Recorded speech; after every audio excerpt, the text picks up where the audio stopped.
Muy bien. Bueno, vamos a empezar de una vez porque yo quiero aprovechar cada segundo, cada minuto que tengamos aquí con Santi. Y bueno, vamos a empezar por lo primero. Santi, por favor, preséntate, saluda al pueblo costarricense. ¿Cómo ha estado tu estancia por acá? Bueno, muy buenos días, no, buenos días no, ya es buenas noches acá.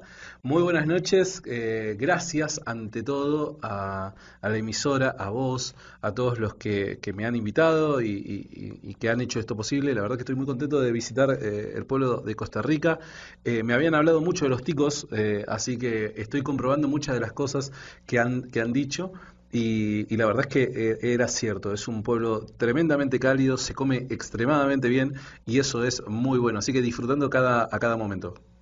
Excelente. Bueno, Santi, cuéntanos tal vez un poquito sobre, em, ya que sos un converso al catolicismo y eso es lo que compartes en tus redes sociales, en tu canal, ¿verdad? Etcétera. Tal vez no tanto hablar de la conversión, pero tal vez para que los amigos que nos están escuchando pues puedan conocer un poquito qué fue tal vez lo que última instancia te lleva a la conversión y a llegar a la fe católica. A ver, voy a tratar de resumir cosas que son algo complejas y que nos Sí. llevaría mucho tiempo. Hay un conjunto de creencias que necesariamente por ser evangélico debes de sostener, ¿no? Ujú. Protestante, ¿no? Evangélico, protestante, voy a tratar de utilizarlo como sinónimos.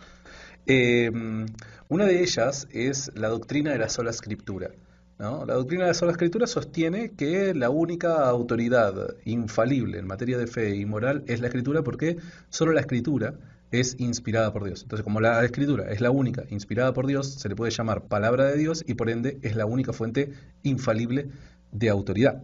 Ahora, esta doctrina es clave para entender el protestantismo y poder conversar con él y poder, mediante diálogos, poder ayudar a nuestros hermanos protestantes a que puedan conocer la verdad de la Iglesia Católica. Es necesario poder entender esta doctrina y comprender de que esta doctrina es insostenible por donde se le vea. Ujú. Personalmente, esta cuestión la atravesé siendo evangélico, ¿no? O sea, yo creo en esto, sí, lo creo. ¿Puedo justificarlo? ¿Puedo defenderlo? No, Ujú. no puedo. A partir de la escritura, a partir de la escritura, no se puede defender la doctrina de la sola escritura. Y ese es uno de los grandes problemas, uno solo, de los grandes problemas que tiene esta idea. ¿Por qué? Porque si solo la Biblia es fuente infalible de autoridad y tiene esta clase de autoridad solamente la Biblia, porque es palabra de Dios, ¿dónde encuentro eso en la Biblia? Y ojo, no es que la Biblia no enseñe que ella misma es palabra de Dios. No, claro que la Biblia enseña que es palabra de Dios. Lo que no dice es que sea la única fuente infalible, Ujú. sino que la Biblia enseña en las páginas del Nuevo Testamento que además se encuentra como autoridad la tradición y la iglesia en el magisterio. Entonces, dado que esta doctrina, que es el fundamento por el que el protestante va a hacer toda su construcción teológica y va a Ujú. sacar sus conclusiones respecto a cuestiones de fe, es insostenible, dado que esta doctrina es insostenible y va a ser tan importante en la construcción teológica del evangélico, el hecho de que no se pueda encontrar en la escritura, sino que la escritura no solamente no se encuentra esto, sino que la escritura enseña algo radicalmente opuesto, va a ser un gran problema para el evangélico. Porque en definitiva termina entrando en una contradicción. ¿Cómo puede ser que la única fuente de fe infalible no enseñe esto que es clave para la teología protestante? ¿Se entiende? Ujú. Claro, claro, totalmente. Y bueno, creo que eso pues puede claramente ayudar a nuestros amigos a conocer un poquito esas inquietudes y la respuesta que encuentras en la Ujú. autoridad del magisterio y de la iglesia. Y pero bueno, el tema de hoy, el meollo, el punto principal es cómo llevar este mensaje a hermanos no católicos, ¿verdad? Cómo Mm. dialogar con ellos. Entonces me gustaría hacerte una pregunta que podría responderse de pronto hasta muy académicamente, pero no quiero una respuesta Ok. académica. ¿Qué es evangelizar? ¿Qué es evangelizar para Santiago Alarcón? Compartir buenas noticias. Compartir buenas noticias. Buenas noticias. Ok. Ahora, no cualquier tipo de buena noticia, porque buena noticia sería no sé, tantas cosas podrían llegar a ser buenas noticias, pero estas Ujú. buenas noticias tienen que estar, o sea, tienen que representar la realidad. Ujú. Estas buenas noticias no pueden ser una mera ilusión. La fe no puede ser un tipo de ilusión simplemente que nos construimos las personas para, bueno, tener la esperanza de que... No, no es un placebo para el alma. La buena noticia no es esto. La buena noticia tiene que ser una información verídica que corresponde con la realidad. Bien, en términos, cuando vos presentás esta buena noticia al escéptico, la buena noticia es Jesús de Nazaret, ¿no? Y todo lo que gira en torno a su ministerio, sus enseñanzas, su muerte, su resurrección, etc. Pero estas buenas noticias también pueden ser presentadas al hermano evangélico. ¿Por qué? No porque no sea cristiano. La Iglesia enseña de que las comunidades evangélicas, siempre y cuando los individuos hayan sido bautizados bajo la fórmula trinitaria, son cristianos. Entonces no es que van a estar completamente desvinculados de la fe católica. No, va a haber una participación en la fe católica. Ahora, no tienen la plenitud de la fe. Entonces, darles a conocer la plenitud de la fe también son buenas noticias. Claro. Son buenas noticias. ¿Por qué? Porque ya no más mis ideas son opiniones personales, sino que ahora tengo la seguridad de que esta es la plenitud de la fe. Y eso son realmente buenas noticias. Por último, yo como evangélico, durante toda mi vida, como cristiano evangélico, busqué la verdad. A ver, ¿qué enseña la Biblia? Quiero conocer la verdad. Y ahí va de opinión en opinión, académicos dicen esto, últimos estudios dicen esto, ¿no? Porque los críticos textuales, los teólogos, los apologistas, esto, que lo otro. Y eran opiniones. Y llega un momento en donde uno está cansado de opiniones. O sea, ¿qué sentido tienen las opiniones si no podemos alcanzar la verdad? Yo quiero la verdad, no quiero opiniones. ¿Se entiende? Quiero la verdad. Y cuando vos te encontrás con que es posible conocer la verdad, eso es una gran noticia. Porque ya dejás de correr y llegás a la meta. Y ahí podés hallar ese reposo del que habla Jesús, ¿no? Ahora, esto me plantea algo curioso. Porque por tu experiencia, yo escuchando tus videos, tus testimonios, etcétera, y conociendo también la experiencia de otros conversos, que me encanta ver videos o leer libros de conversos, ¿verdad? He notado que al principio el tema del catolicismo no son buenas noticias. No. Impacta mucho. Parece un poco irónico, ¿verdad?, que una buena noticia genere tanta resistencia. ¿Qué nos podrías decir un poquito de eso, tal vez en tu... A ver, voy a tratar de hacer un paralelismo que quizás no todo el mundo del otro lado considere de que es muy feliz, que digamos, ¿no? Te doy un ejemplo. En Argentina, durante años en Argentina, económicamente, hemos hecho desastres económicos. Por eso es que el dinero argentino no vale absolutamente nada. Por eso es que tenemos una inflación terrible que hasta hemos superado Venezuela. O sea, realmente los desastres económicos que hemos hecho como país hicieron que vivamos en la condición en la que estamos económicamente hablando. Ahora, viene un tipo que te dice, mira, voy a arreglar las finanzas del país, las voy a arreglar.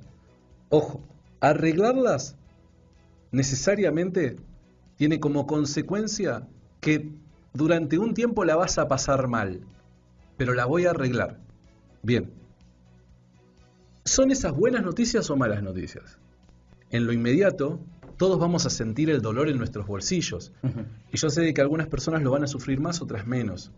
Claro, no me quiero meter en una cuestión política de cuál debería ser la asistencia, los más, porque obviamente yo como católico sostengo lo que enseña la Iglesia Católica en su doctrina social de la Iglesia. ¿Se entiende? Hay que sostener a los vulnerables. Claro, no me quiero meter en esa discusión. A lo que voy es al trasfondo de qué en definitiva es una buena noticia.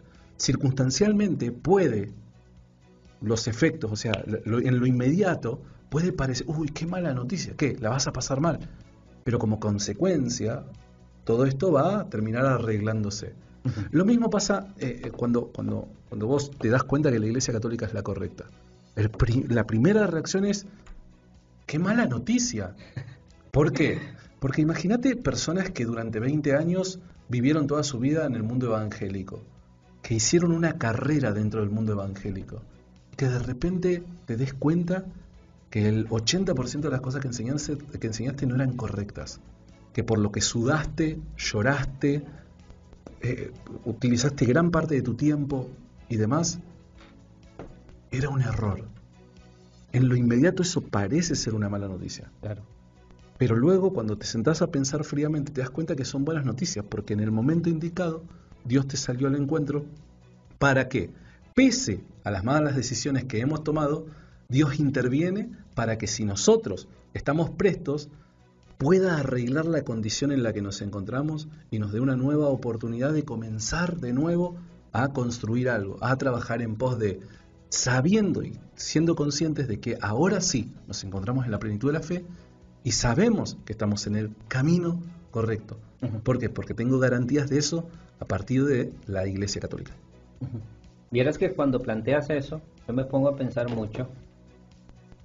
Yo, vamos a ver, hace ya bastantes años, cuando tenía aproximadamente tal vez unos 20, ya tengo 36, ¿verdad? No parece de mucho menos.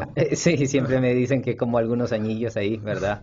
Pero aquí el asunto es que cuando yo tenía unos 20, 21 años, estoy acercándome a las cuestiones de la fe y yo empiezo a ver programas de apologética, encuentro textos de apologética que me llaman mucha atención.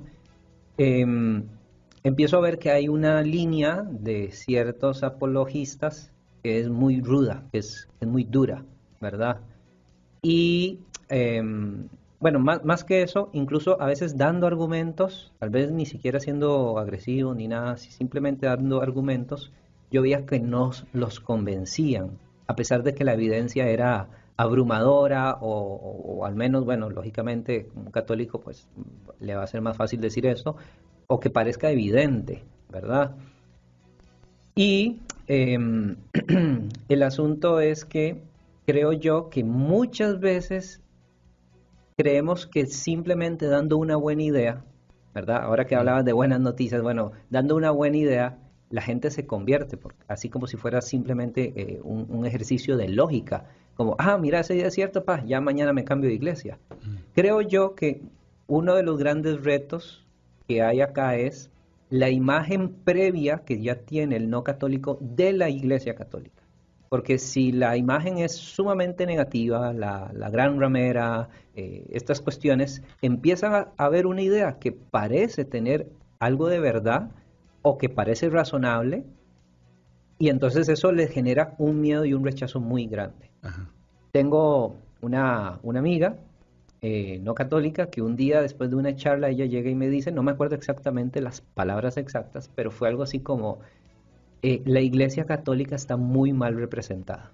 Ella venía conoció de golpe a muchos católicos, ¿verdad? Entre ellos a mí y a otros amigos en común, y le llamó mucho la atención porque decía, yo veo que ustedes son personas estudiosas, inteligentes, y que no simplemente hacen las cosas por repetirlas, y que eso le generaba como un impacto. Y bueno, después de escucharme una charla me dice, la Iglesia Católica está muy mal representada. Yo no le pregunté realmente por qué dijo eso, yo me imagino que algo le llamó la atención, bueno, sí sé que algunas cosas le llamó la atención, pero creo que la motivación es eso, como wow, estoy viendo que aquí hay cosas que son buenas. ¿Cómo crees que actúa esa imagen previa o esos temores en el tema de la conversión? Que no es un asunto de debate intelectual, ¿verdad? Y me imagino que vos tuviste esos retos, ¿verdad? Y tuviste que vencer algunos miedos. Sí, es cierto, de hecho, a ver, predicar el Evangelio no es equivalente a necesariamente hablar. Uh-huh. Predicar el Evangelio es comunicar. Y no solamente se comunica por medio de palabras, se comunica por medio de gestos, por medio de atenciones, por medio de tantas cosas, ¿no? Por medio de un abrazo, por medio de tantas cosas, ¿no? Se comunica con el ejemplo. O sea, además hay una cuestión que es netamente lógica. O sea, que quizás es difícil esto tratarlo con un no cristiano porque hay ciertos atenuantes que nosotros podemos utilizar para decir, bueno, pero tampoco podemos aspirar a la perfección de la noche para la mañana, ¿no? Que es ese proceso de santificación. Que quizás entre nosotros católicos podemos entender, mirá, la verdad que reaccioné mal, mirá, la verdad que pequé, ¿entiendes? Pero el no cristiano probablemente no tiene esta visión y supone de que por el hecho de profesar una fe es como que ya debes mostrar un ejemplo perfecto, cosas por el estilo, ¿no? Pese a esos contrastes, independientemente de esos contrastes, o sea, uno debe comunicar con el ejemplo. ¿Por qué? Porque hay una cuestión que es lógica. Si vos no vivís lo que decís, que pensás, la pregunta es, ¿cuál es la razón por la que debería creerte? Porque vos lo que decís que es verdad es un estilo de vida. Ujú, Pero si ese estilo de vida yo no lo veo en vos, ¿realmente lo crees? ujú. Y si no lo crees, ¿por qué debería creerlo yo? ¿Se entiende? Claro. Entonces, pese a que probablemente la persona no se formule esto de esta manera, pero es la reacción inmediata que hay en la conversación, ¿se entiende? Imagínate un padre que le diga a un hijo, hay que respetar a las mujeres, pero a la noche ve de que le pega a la madre. Claro. No se necesita ser un filósofo académico para darse cuenta que hay algo ahí que produce una inconsistencia. Hay una inconsistencia. Y por ende tus palabras pueden ser verdaderas, pero no me llegan. Porque vos dijiste algo que tenés muchísima razón. Los seres humanos no somos robots orgánicos. No es que de repente recibimos información y automáticamente es como que nuestro sistema operativo Ujú. se actualiza y empezamos a actuar. No, nosotros necesitamos asimilar ciertas cosas. Porque intelectualmente yo puedo estar convencido de algo, pero eso no quiere decir de que necesariamente de la noche para la mañana va a haber un cambio en mi carácter, ni mi vida se va a ordenar en base a esa verdad que yo conozco. No, el ser humano es algo más complejo que eso. Es mucho más complejo que eso. No somos solamente seres racionales, somos seres racionales, pero no solamente eso. También somos seres emocionales. Entonces, uno, uno debe ser consciente de esto. A ver, también no necesariamente podemos aspirar a un tipo de perfección o algo de la noche para la mañana, no. Nosotros Ujú. también entendemos de que, che, la verdad que, a ver, no puedo todavía estar luchando con ciertas tentaciones o cosas por el estilo. Y entre católicos eso lo entendemos, pero uno católico capaz que eso no lo entiende, ¿no? Ahora, obviamente a mí se me hace, no sé si podría darte un pasaje bíblico ahora para lo que te voy a decir, pero Adelante. hay que chequearlo, hay que chequear lo que voy a Ok. decir. Creo que Dios lo que demanda por sobre todas las cosas es que hagamos nuestro mejor esfuerzo.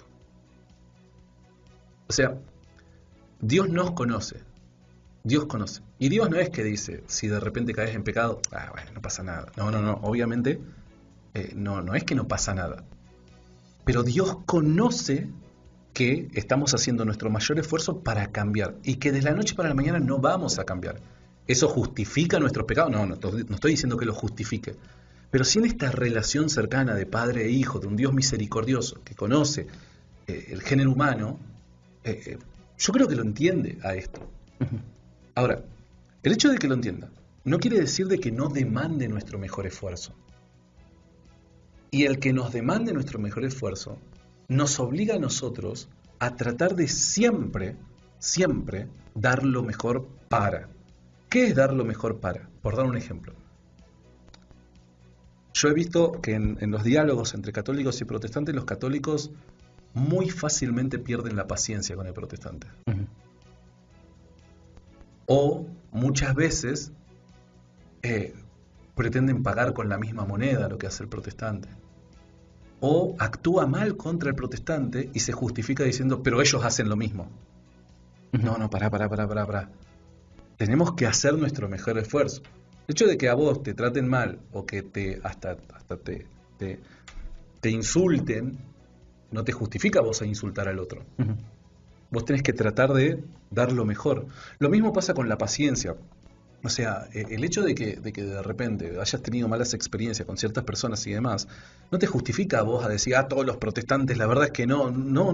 Tenemos que hacer nuestro mejor esfuerzo siempre con las mejores intenciones, esperando de que Dios siempre está actuando en lo más profundo de la conciencia del otro y entendiendo por medio de la fe que puede ser que en algún momento cambie. Entonces doy lo mejor de mí. Eso nos va a obligar a ejercitar la paciencia, la templanza, la esperanza, la mansedumbre, la madurez a la hora de comunicar.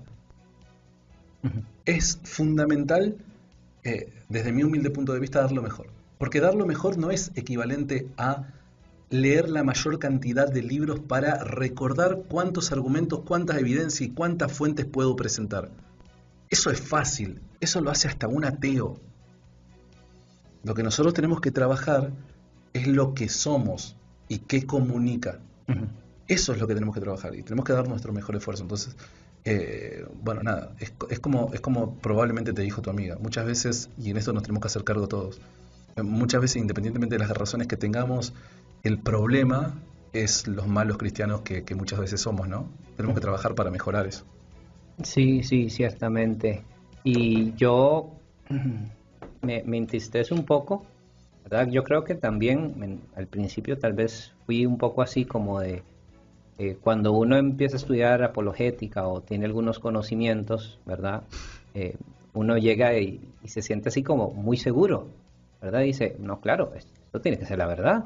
Y entonces creo que esa situación de estar en la verdad hace que muchas veces las personas pierdan la perspectiva y en la apologética lo que buscan es, se vuelve un ataque. Vea, O, aquí yo tengo la razón, to- tome, pum. o también lo que pasa es que porque vos llegaste a entender algo y el otro todavía no lo entiende, el otro es un tonto. O se está haciendo el tonto.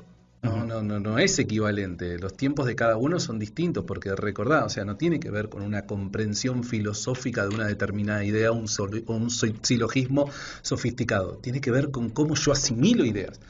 Y cada persona tiene sus tiempos.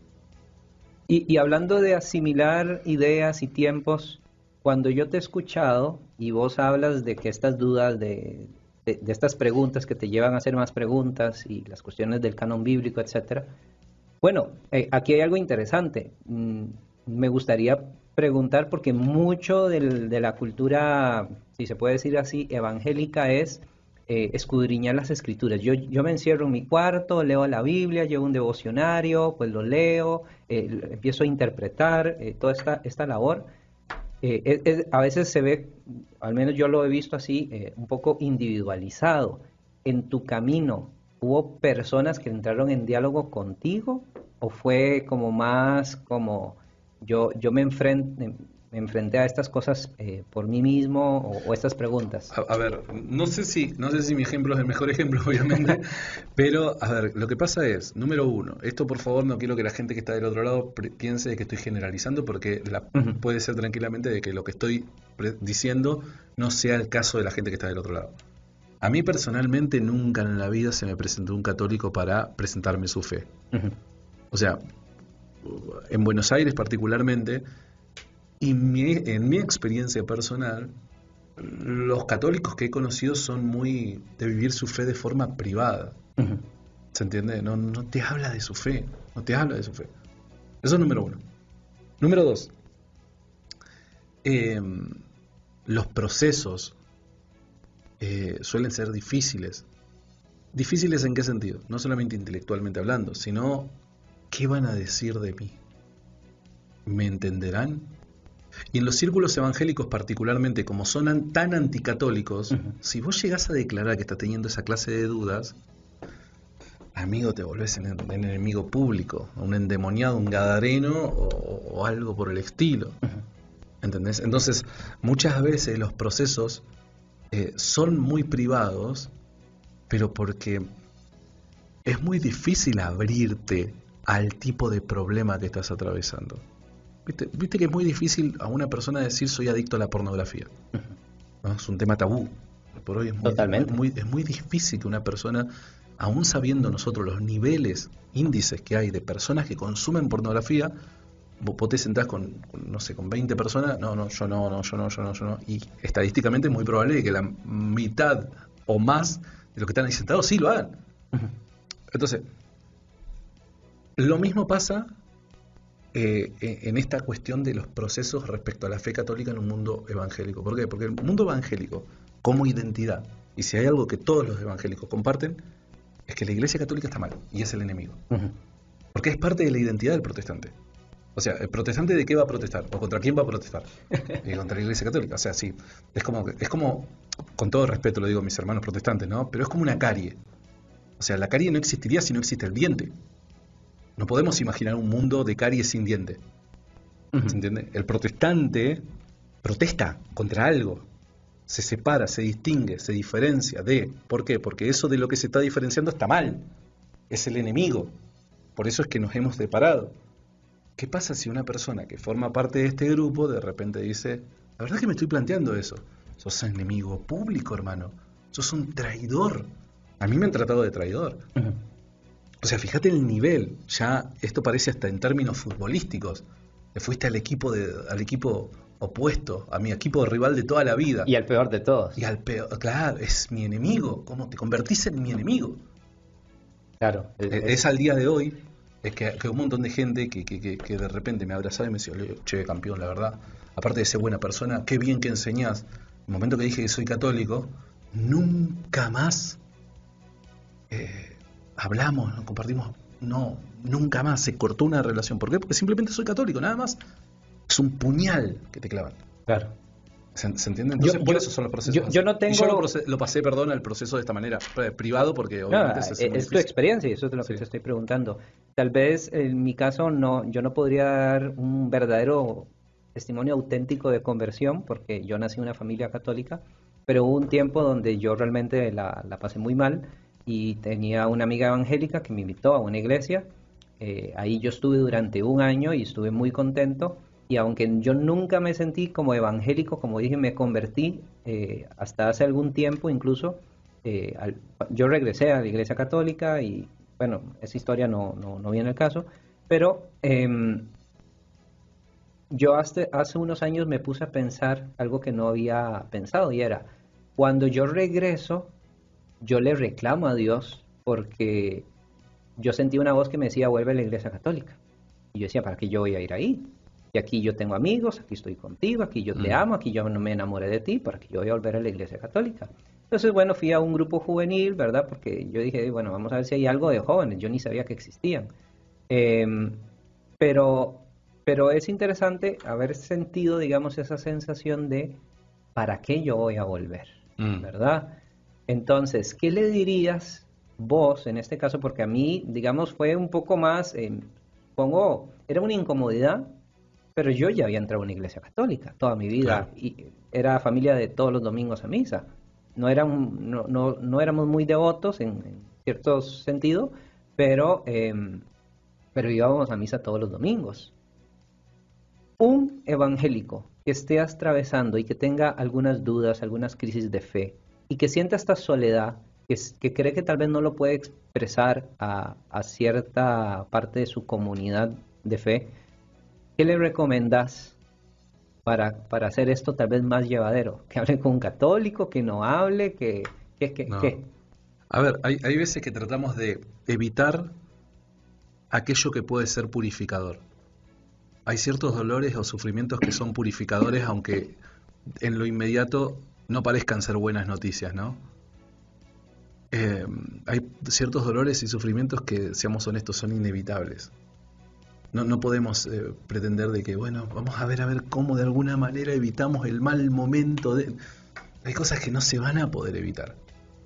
Ahora, lo más importante no es no sentir dolor o disminuir ese dolor. Lo importante es que podamos entender de que hay una razón para ese dolor. De que hay una razón, de que vale la pena pasar por este sufrimiento. Vale verdaderamente la pena. Porque el sufrimiento es inevitable.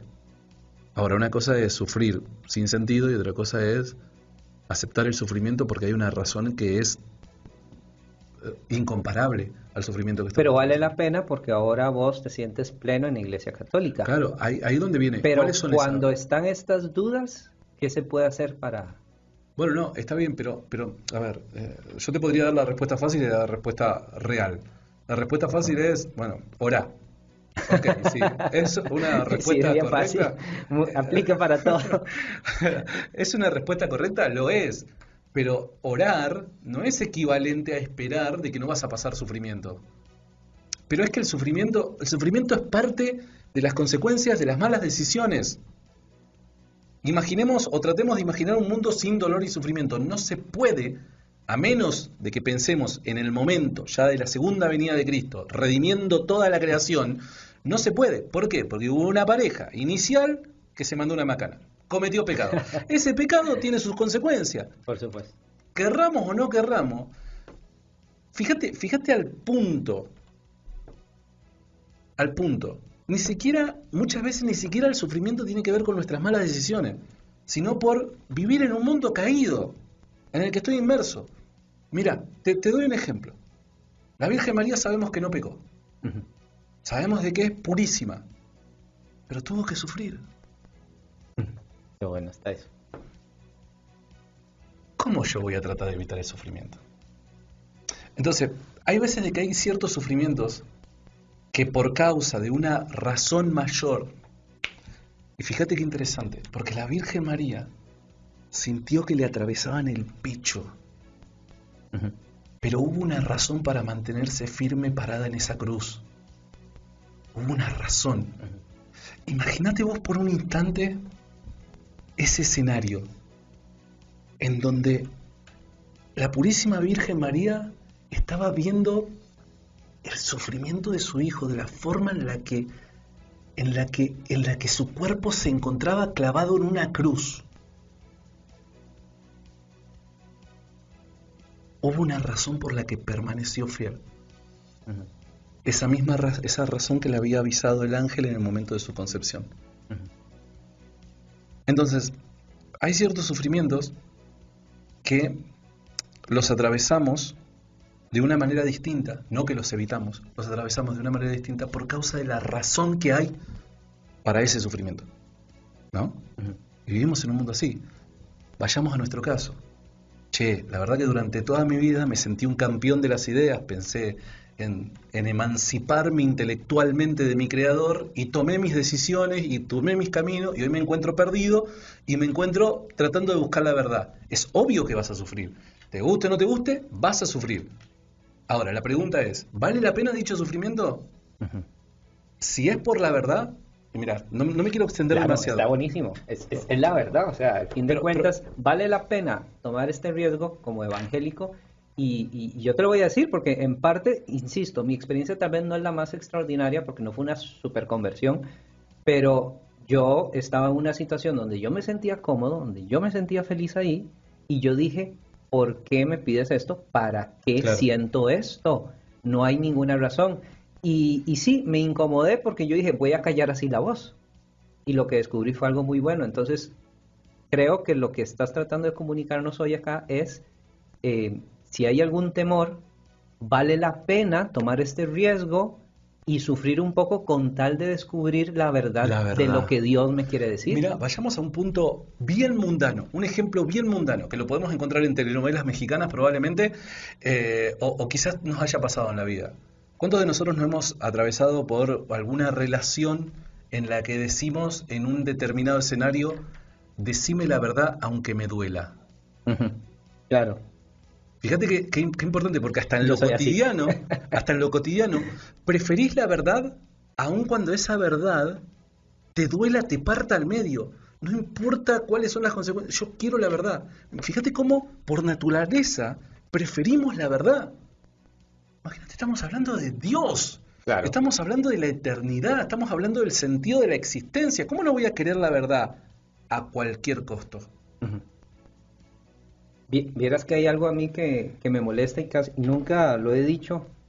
Creo que hoy se van a dar cuenta muchas personas que a veces lo pienso, pero a mí a veces me enoja un poco el evangélico, porque tienen una vivencia de la fe, un amor tan grande. Yo les agradezco muchísimo porque a través de ellos yo conocí a Jesús y me enamoré de Jesús. Yo me enamoré de Jesús en una iglesia evangélica, no en una católica. Antes mi experiencia de fe era nada ejemplar, realmente no me interesaba, no me molestaba. Asistía a la misa, pero si podía no ir era mejor. Y ahí yo veo un fervor, un amor. Hay ejemplos tan maravillosos y he conocido personas tan buenas. Y a veces me sorprende que ellos sintiéndose con ese compromiso de que todo por Dios, ¿verdad? De que incluso creen en lo que la Biblia diga, etcétera.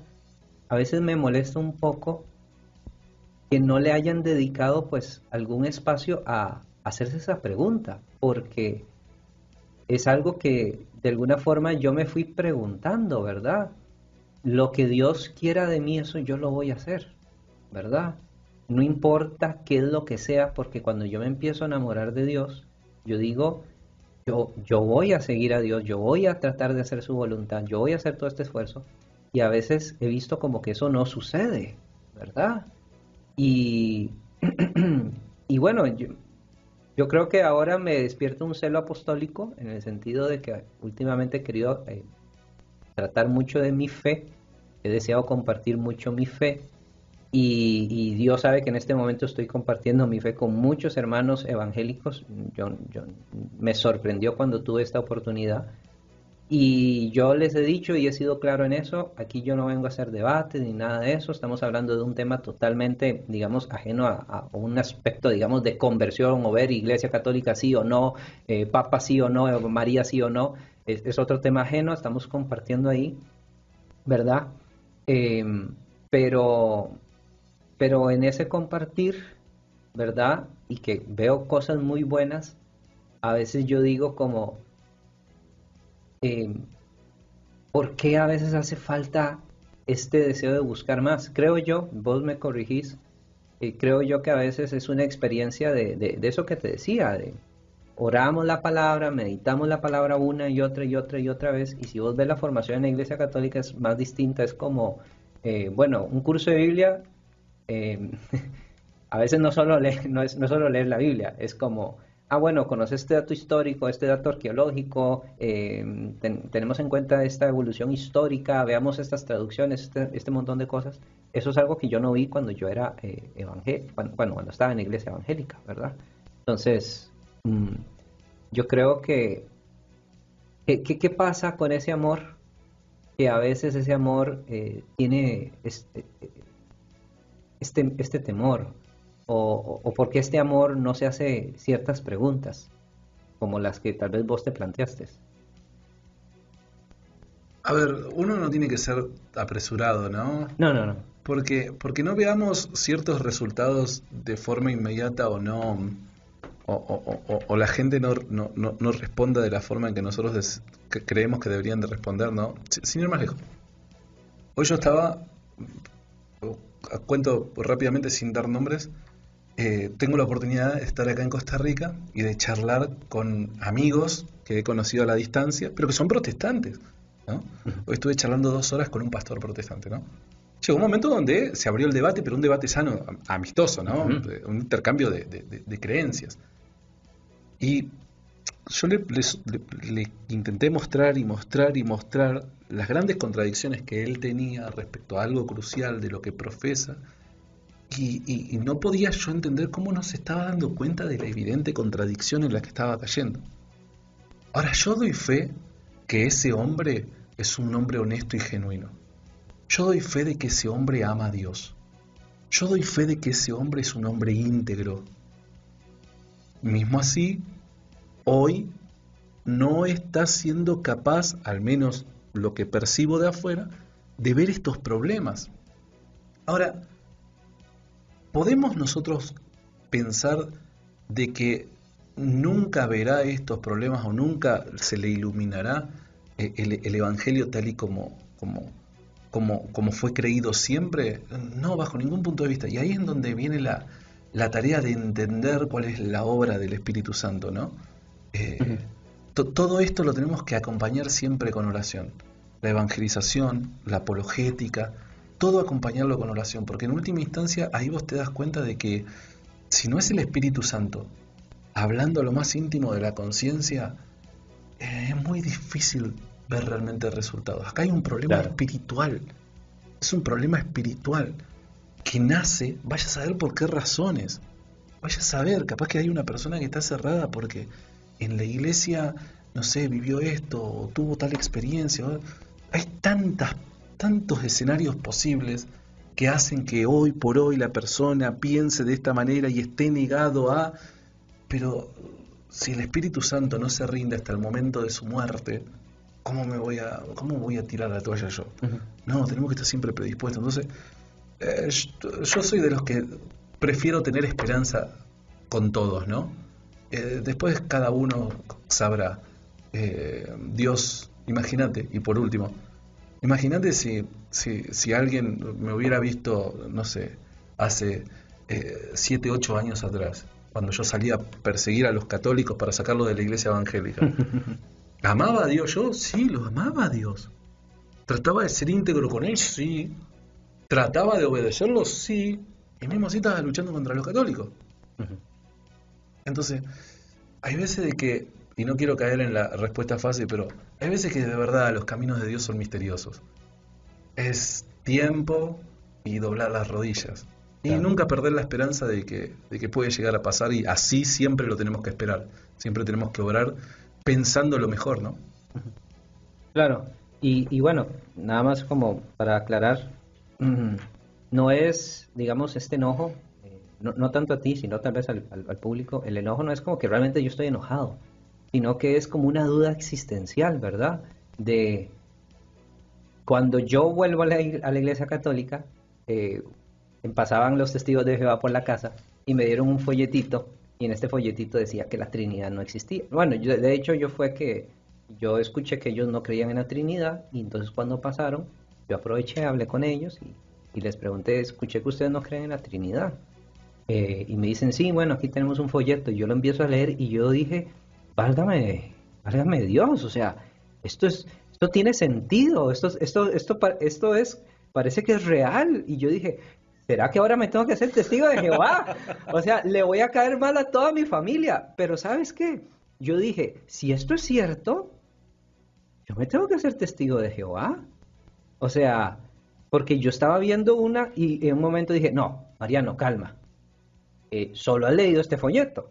Tenés que ver la otra cara de la moneda, la Sí, obvio, contraparte. obvio. Veamos qué ha dicho la Iglesia Católica. Cuando hoy veo la doctrina católica sobre este tema, te digo que eran mis primeros pasos en la fe, digamos. Ah, qué dicha, la Trinidad sí existe, ¿verdad? Juan 1:1 y un montón de otros pasajes, ¿verdad? Entonces, eso fue un alivio. Y yo creo que es la molestia que yo quiero expresar, en el sentido de que cuando uno ama a Dios, uno tiene que estar dispuesto a escuchar. Y en un mundo donde Mm. existen tantas iglesias, ¿cuál es el impedimento? Incluso si alguien me planteara, bueno, si usted descubre algo, se convierte, que es otra iglesia. Bueno, en teoría sí, pero cuando uno llega al catolicismo y uno entiende bases como lo que es Mateo, las cuestiones históricas desde el siglo I, Por eso, etcétera, bueno, uno sabe que eso ya no va a pasar, pero yo creo que en principio, el principio de un cristiano que ama a mm, Dios es todo por Dios, ¿verdad? por eso es que es tan importante la convicción. Claro. Y la convicción no es simplemente ganar información y argumentos irrefutables, no. Ujú. La convicción es el resultado de un estado en el corazón, es espiritual. Por eso es que es tan importante buscar estar bien espiritualmente, porque solamente practicando, teniendo una vida espiritual, es que podremos llegar a tener convicción. Y esta convicción nos permitirá llevar a cabo la misión que tenemos como cristianos a partir del momento del bautismo, porque hay veces de que pensamos, ah, no, es el sacerdote, no, es el obispo. No, no, no, todos los cristianos compartimos una misión a partir del momento del bautismo, que es evangelizar, compartir nuestra fe con otros. Ahora, para compartir eficientemente nuestra fe con otros, necesariamente tengo que tomarme el trabajo de tratar de ponerme en el lugar del otro, de tratar de entender por qué piensa lo que piensa el otro. Ahora, ¿hay peligro al hacer eso? Sí, hay peligro, porque te puede llegar a pasar lo mismo que te pasó a vos, o sea, con los testigos de Jehová. Mirá todas las razones, pero la convicción no nace de tener todas las respuestas, es un estado espiritual. Yo cuando atravesé por una crisis de fe, la crisis de fe fue una crisis intelectual, no tenía respuestas para ciertos planteos que me hacían, pero mi corazón decía, quédate tranquilo que estás en el lugar correcto. Eso es la clave, que acá, pese a que hoy yo no tenga todas las respuestas, yo sé que acá esto a mí me dice, estás en el lugar correcto. Y tarde o temprano, porque Dios te ama y porque vos estás buscando las respuestas por parte de Dios, tarde o temprano Dios te va a propiciar las respuestas, porque Dios quiere el bien para nosotros, es un Padre bueno, que quiere el bien para nosotros. Pero hay veces de que demanda a Dios fe, y esa fe no es algo que baja del cielo gratuitamente, no, es un don de Dios, pero ese don de Dios lo tenemos que nosotros trabajar, alimentarlo a diario por medio de la oración, por medio de una búsqueda espiritual, de una vida espiritual. Entonces tenemos que practicar esa convicción para poder llevar a cabo la tarea que Dios desea que llevemos a cabo, que es compartir la fe con el otro. Mira, ya se nos quedan como como 4 minutos y quiero pasar a otra pregunta, pero sobre esto dime algo como en 30 segundos, Dale. porque esa convicción, creo que en tu caso, no es solo una convicción personal, porque cada quien en su iglesia va a decir, no, yo tengo la convicción de que estoy en mi iglesia verdadera. Ok. Parte de esa convicción tuya, conociendo tu testimonio y lo que vos desarrollas, es porque esa convicción no es solo tuya, sino es la convicción de que Cristo fundó una iglesia y que esa iglesia no puede ser derrotada y ha continuado a lo largo de los siglos. Es decir, esta convicción se sostiene en algo más que mi convicción personal, sino de que hay una convicción de que aunque hay preguntas que no puedo resolver o temas que son muy complejos, ¿verdad? Porque uno no lo puede saber todo, sí estoy seguro que está en la iglesia porque hay una voluntad divina detrás de eso. ¿Estoy en lo correcto? Estás completamente de acuerdo.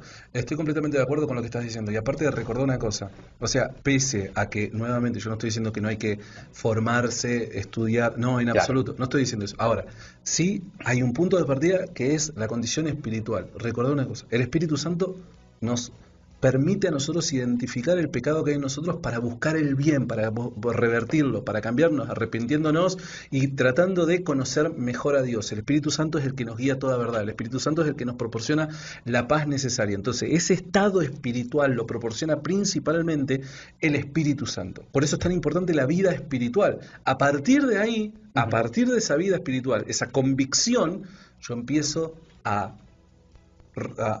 averiguar, bueno, en qué es lo que dice la iglesia respecto a todas estas cosas, ¿no? Por causa de que creo en lo que es la iglesia, creo en quién es Cristo, yo puedo tener paz respecto a lo que enseña la iglesia. Ok. Y bueno, esta va a ser prácticamente la última pregunta. Uno siempre aprende en los debates y los debates son difíciles. A mí me gusta mucho tu estilo, que es muy tranquilo, muy pacífico, mucho de diálogo, pero incluso he visto uno que otro donde a veces es como, ay, como dale esto, a veces uno, pues sí, hay personalidades que reaccionen más, ¿verdad? Y sí, o sea, nadie va a tener debates perfectos. Y tal vez de pronto he visto uno que otro debate tuyo donde digo, uy, ahí Santi como que le está ganando la emoción, ¿verdad? Pero bueno. Es muy natural eso. Es normal. Yo también he debatido y también me ha pasado, ¿verdad? Yo tengo algo que tengo que trabajar mucho. ¿Viste la película Volver al Futuro alguna vez? Sí, claro. Marty McFly le decían gallina y se daba vuelta y, bueno, yo soy un Marty McFly en ese sentido. Me mojaba un poquito la oreja y me enojo. Pero es algo que estoy trabajando. Ok, la pregunta es, y de todas formas, en la experiencia, teniendo tanto diálogo, tanto debate, ¿qué es lo que se puede hacer, qué es lo que no se debe de hacer en el diálogo con protestantes? Bueno, todo depende de identificar quién es el otro. Porque no con todo protestante, yo no creo que con todo protestante debas actuar de la misma manera. Ok. O sea, todo depende. Por dar un ejemplo, a mí me suele pasar de que suelen entrar a los streams que hago cualquier tipo de persona no católica, ¿no? Entonces, hay personas con honestas inquietudes, porque están en medio de una búsqueda. Hay otras personas que honestamente están firmes como protestantes y a partir de honestidad intelectual que ellos desean profesar, me plantean objeciones, pero no están en medio de una búsqueda. Tienen honestidad respecto a lo que creen, tienen un buen espíritu para acercarse y dialogar, pero no están en una búsqueda. Ellos ya están firmes en sus ideas. Y después está el otro que no, que quiere venir y hacer lío, por así decirlo, ¿no? Todo depende, o sea, la forma de interactuar con un interlocutor depende de la persona particularmente con la que estás interactuando. Eso es sumamente importante. Hay personas a las que vos tenés que prestarle todo el tiempo y escucharlas. Hay personas que la tenés que parar de golpe y decirle, estás mintiendo. Todo depende de con la persona que estés hablando. Por eso es que es fundamental escuchar al otro. No podemos generalizar. No todos los protestantes son estos, pero tampoco todos los protestantes son esto otro. Conozcamos al individuo. ¿Cómo los conocemos?